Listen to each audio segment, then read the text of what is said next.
3 buildings destroyed, several homes damaged, and 800 acres have been charred by a raging wildfire in Crawford County. Dozens of people were evacuated from their homes Tuesday afternoon as the Howes Lake wildfire spread. 31 firefighters and multiple agencies battled the flames in Frederick Township. By 10:30 last night, most people have been allowed back into their homes with the fire 80% contained. 910 News' Michael Kazaborski is there live with us this morning with the latest on the wildfire. Well, good morning, Scott and Kelly. Well, for folks who are about 6 or 7 miles west of Grayling in the Howes Lake area, this is what they're waking up to. Take a look at the forest behind us. Very charred. It looks just nightmarish, really. There's still a few areas that are smoking. Those are hot spots. And there's crews actually out right now. We can see a truck coming by us right here. There's still a handful of crews who've been out overnight, keeping an eye on those. Today, the goal will be to continue this mop-up work, to continue pushing about 100 feet into the perimeter of the fire. That's the goal of these crews right now, who will be out here in full complement just after, just about now, and between 7 a.m. now and 8 a.m. is when we'll have a full complement of firefighters back out here.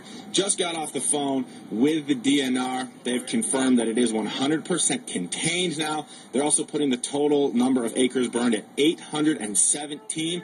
They say 5 homes were damaged.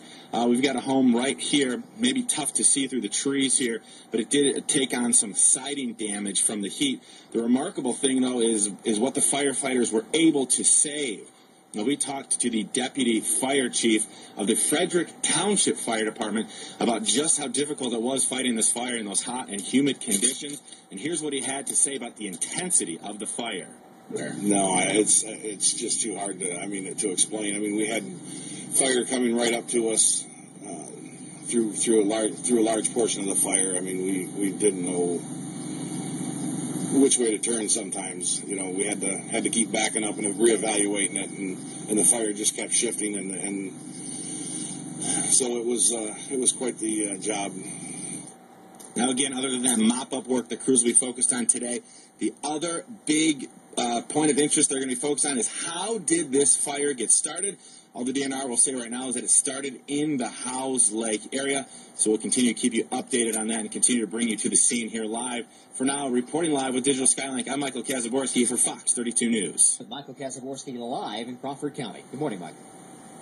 Well, Scott and Kelly, good morning, and you can bet it was an anxiety-filled day for folks who live around this area. About 6 or 7 miles west of Grayling, and they were able to return to their homes last night.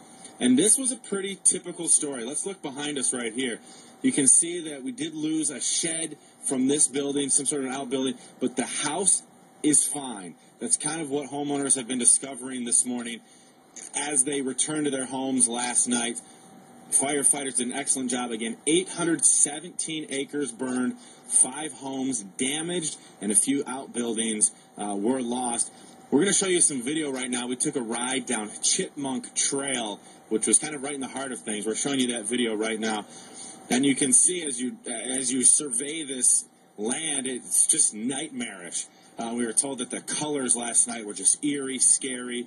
The woods on fire, and you can see everything was really just decimated. And things are just gone, but thankfully, so many of the homes in this area untouched, unscathed by fire. We're joined right now by John Chad, who's been out surveying his neighborhood right now. You live just 3/4 of a mile up the road or so. When you were able to return home last night with your family, what was that feeling like? It was scary. It was eerie, but it was a relief to see the house standing and the houses surrounding us and everything. We weren't quite too sure what we were going to see. Again, the firefighters, I bless their hearts. I mean, they've done a fantastic job. I worship the ground they walk on. But as far as when I got home, I was very relieved to see the house standing. That's all I can say, to that. Was it a sleepless night? I mean, it was contained, but still hot spots going out there. Yeah, I was concerned. I mean, I kind of stayed up most of the night because I had 4 children and my wife and everything, and I was watching. I turned out the lights and you could see the woods glowing. There were little hot spots all over, but the firemen were up and down the trail all night long. I mean, I'd say every half hour to an hour they were coming through, so they were on top of it all night. It's really a tale of just some very grateful homeowners around this area, guys. And the DNR, there's crews out from those fire departments, about 4 fire departments who've been out now checking for those hot spots. They're going to mop up today. And the big chore for the DNR is to, again, figure out how this fire started over near the Howes Lake area. Again, some very relieved homeowners, and we're happy to see it. Reporting live in Crawford County, I'm Michael Kazaborski for Fox 32 News.